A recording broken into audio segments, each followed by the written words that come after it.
नमस्कार, मैं डॉक्टर राकेश पाठक।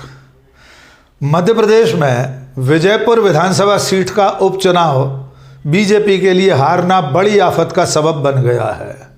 हालत यह है कि इस उपचुनाव में कैबिनेट मंत्री रामनिवास रावत की हार को लेकर केंद्रीय मंत्री ज्योतिरादित्य सिंधिया और मध्य प्रदेश की भारतीय जनता पार्टी के बीच रार तकरार छिड़ी हुई है। आरोप प्रत्यारोप का ऐसा दौर चल पड़ा है जिस पर रोक नहीं लग पा रही। एक तरफ ज्योतिरादित्य सिंधिया का कहना यह है कि विजयपुर सीट पर उपचुनाव में उन्हें प्रचार के लिए बुलाया ही नहीं गया था, और दूसरी तरफ भारतीय जनता पार्टी का पूरा संगठन ज्योतिरादित्य सिंधिया को झूठा ठहराने पर आमादा है। पार्टी का दावा है कि उन्हें मुख्यमंत्री, प्रदेश अध्यक्ष, संगठन महामंत्री सब ने विजयपुर में प्रचार के लिए न्योता दिया था, लेकिन वे वहां नहीं गए।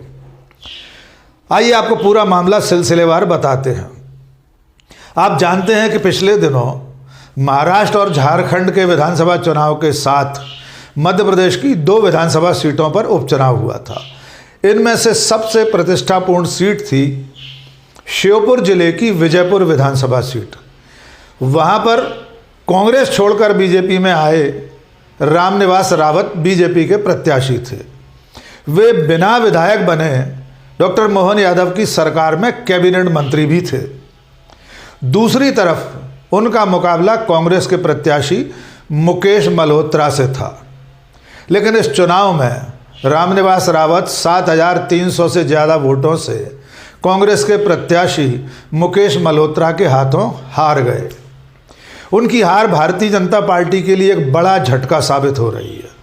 स्वाभाविक तौर पर जिस व्यक्ति को बीजेपी ने दल बदल कराया था वो बीजेपी में आने से पहले कांग्रेस का कद्दावर नेता था।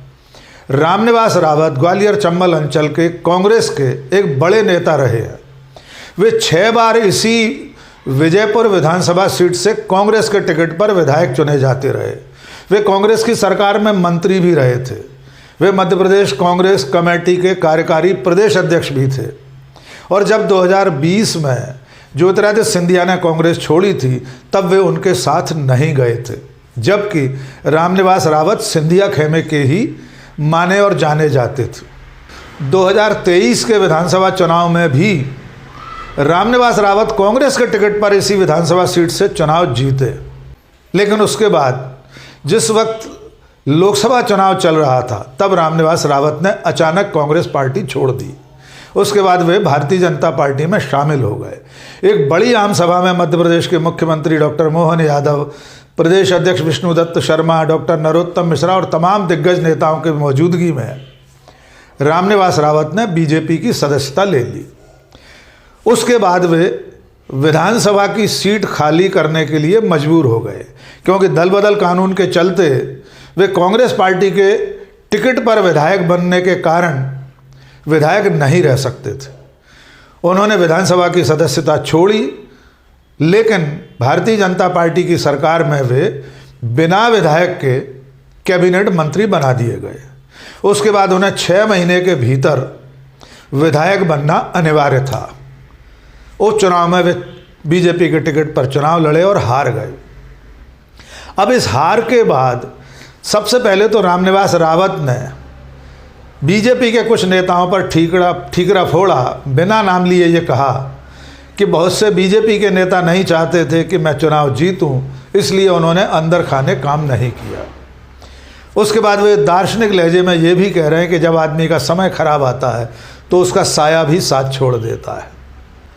चुनाव में हार के बाद रामनिवास रावत ने एक पत्रकार से बातचीत करते हुए ये भी कहा था कि उनके चुनाव प्रचार के लिए ज्योतिरादित्य सिंधिया क्षेत्र में नहीं आए थे। उन्होंने कहा कि मैंने सिंधिया जी को फ़ोन भी किया था, उन्होंने फ़ोन नहीं उठाया। उन्हें मैसेज भी किया था, लेकिन उन्होंने मैसेज नहीं देखा। इसके बाद जब ज्योतिरादित्य सिंधिया पहली बार ग्वालियर आए चुनाव नतीजे निकलने के बाद, तब उन्होंने पत्रकारों से बातचीत में कहा कि उन्हें विजयपुर में चुनाव प्रचार के लिए बुलाया ही नहीं गया था, उनसे प्रचार के लिए कहा ही नहीं गया था। अगर कहा जाता तो वे ज़रूर चुनाव प्रचार के लिए जाते। आइए पहले रामनिवास रावत का बयान सुन लीजिए, फिर उसके बाद ज्योतिरादित्य सिंधिया का बयान सुनाते हैं। क्या लग देखिए, रहा है समय कहाँ समय और भाग्य से कोई नहीं लड़ सकता। जो व्यक्ति के भाग्य में होता है, समय साथ नहीं देता तो परछाई भी साथ छोड़ देती। और अगर मुझे कहा जाता तो मैं जरूर जाता। वो कह रहे हैं कि महाराज के न जाने से ऐसा हुआ। उसमें हमें चिंतन करना होगा, ज़रूर चिंता की बात है, पर मतों में भी बढ़ोतरी हुई है और अगर मुझे कहा जाता तो मैं जरूर जाता। लेकिन जैसे ही ज्योतिरादित्य सिंधिया ने ये कहा कि उन्हें चुनाव प्रचार के लिए नहीं कहा गया था, उसके बाद भारतीय जनता पार्टी के प्रदेश मुख्यालय की तरफ से उन्हें झूठा ठहराने के लिए संगठन महामंत्री भगवान दास सबनानी ने बाकायदा पत्रकारों के सामने ये कहा कि ज्योतिरादित्य सिंधिया को न केवल स्टार प्रचारक बनाया गया था, बल्कि उन्हें प्रदेश के अध्यक्ष विष्णुदत्त शर्मा ने, प्रदेश के मुख्यमंत्री डॉक्टर मोहन यादव ने, संगठन महामंत्री हितानंद ने चुनाव प्रचार के लिए आमंत्रित किया था, लेकिन वे अपनी अन्यत्र व्यस्तताओं के कारण प्रचार में नहीं आ सके। आइए सुनिए भगवान दास सबनानी क्या कह रहे हैं। विजयपुर की जो सूची थी उसमें स्टार प्रचारकों की सूची में माननीय सिंधिया जी का नाम था। माननीय प्रदेश अध्यक्ष विष्णुदत्त जी शर्मा, माननीय प्रदेश के मुख्यमंत्री डॉक्टर मोहन यादव जी, माननीय संगठन महामंत्री हितानंद जी ने उनको विजयपुर आने के लिए आग्रह किया। उन्होंने अपनी व्यस्तता के चलते नहीं आ पाने की बात कही। ऐसा नहीं है कि उनको नहीं बुलाया गया था, उनको आमंत्रित किया गया था। जब बुलाया गया तो फिर ऐसी बात क्यों कह रहे हैं वो? अब ये तो वही जवाब दे पाएंगे। तो भगवान दास सबनानी जो कि मध्य प्रदेश भारतीय जनता पार्टी के संगठन महामंत्री हैं, उनका साफ साफ ये कहना कि ज्योतिरादित्य सिंधिया को मुख्यमंत्री ने, प्रदेश अध्यक्ष ने, संगठन महामंत्री ने विजयपुर उपचुनाव के लिए न्योता दिया था, उसके बावजूद वे अपनी व्यस्तताओं के कारण नहीं गए, सीधे सीधे ज्योतिरादित्य सिंधिया को झूठा ठहराने की बात है।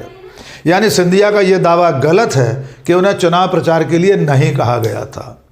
इसके बाद एक बार फिर ज्योतिरादित्य सिंधिया ने शिवपुरी प्रवास पर कहा, जब उनसे ये पूछा गया कि भगवान दास सबनानी ने तो कहा है कि आपको बुलाया गया था, तब उन्होंने कहा कि मैं बयान पर बयान नहीं देता, मैं अपनी बात पर कायम हूँ कि मुझे नहीं बुलाया गया था। अब सच्चाई क्या है ये भारतीय जनता पार्टी जाने या ज्योतिरादित्य सिंधिया जाने, लेकिन कुल मिलाकर बीजेपी में दाखिल होने के बाद केंद्रीय मंत्री होते हुए ज्योतिरादित्य सिंधिया के साथ पहली बार मध्य प्रदेश में भारतीय जनता पार्टी ने इस तरह मोर्चा खोल दिया है। उन्हें सीधे सीधे गलत ठहराया जा रहा है। ये दावा किया जा रहा है कि वे स्टार प्रचारकों की सूची में होते हुए प्रचार करने नहीं गए। उन्हें मुख्यमंत्री, प्रदेश अध्यक्ष और संगठन महामंत्री ने भी बुलाया था, तब भी वे चुनाव प्रचार करने विजयपुर नहीं गए थे। यानी कुल मिलाकर विजयपुर में भारतीय जनता पार्टी के प्रत्याशी की हार बीजेपी को अब तक पच नहीं रही है, ख़ास तौर से तब जब कांग्रेस से लाकर उन्हें कैबिनेट मंत्री बनाया गया था। बिना विधायक के मंत्री बने रामनिवास रावत कुल 139 दिन मंत्री रह सके और इस उपचुनाव में हारने के बाद उन्हें मंत्री पद भी छोड़ना पड़ा है। फिलहाल ज्योतिरादित्य सिंधिया को लेकर भारतीय जनता पार्टी के भीतर बहुत कुछ सहज नहीं चल रहा है। खुद ज्योतिरादित्य सिंधिया सहज नहीं हैं, वे तनाव में हैं, क्योंकि ऐसा पहली बार हुआ है कि उनके ऊपर खुलकर पार्टी के संगठन ने हमला किया है। उनकी बात को लगातार गलत ठहराया जा रहा है। पार्टी एक तरह से ये संदेश देने की कोशिश कर रही है कि ज्योतिरादित्य सिंधिया के विजयपुर न जाने से भी पार्टी के प्रत्याशी की हार हुई है। ये बड़ा झटका है बीजेपी के लिए। इससे उबरने में उसे लंबा समय लगेगा, लेकिन इस बीच में जिस तरह से ज्योतिरादित्य सिंधिया के खिलाफ भारतीय जनता पार्टी में मोर्चा खोला गया है, उससे ऐसा लगता है कि आने वाले दिनों में सिंधिया को मध्य प्रदेश में और परेशानियों का सामना करना पड़ सकता है।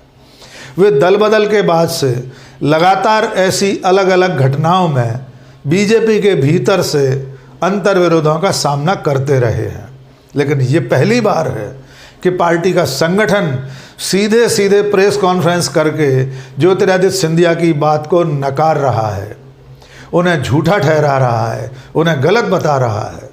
देखना होगा आने वाले दिनों में ज्योतिरादित्य सिंधिया इस मुद्दे पर पार्टी आला कमान के सामने अपना क्या पक्ष रखते हैं। हो सकता है ये मुद्दा आगे चलकर दिल्ली तक पहुँचे और दिल्ली की निगाह में वैसे भी अब तक ये मामला आ चुका होगा, क्योंकि मामला खुद की सरकार होते हुए अपने कैबिनेट मंत्री की हार का है। ये कोई छोटी मोटी हार नहीं है जिसे भारतीय जनता पार्टी आसानी से स्वीकार कर ले। आज के इस वीडियो में बस इतना ही। आखिर में छोटी सी अपील, ये वीडियो आपको कैसा लगा कमेंट सेक्शन में कमेंट करके ज़रूर बताइए। दोस्तों और शुभचिंतकों के बीच में साझा कीजिए। और अगर आपने हमारा चैनल अब तक सब्सक्राइब नहीं किया है तो फ़ौरन सब्सक्राइब कर लीजिए। बहुत बहुत शुक्रिया। जय हिंद।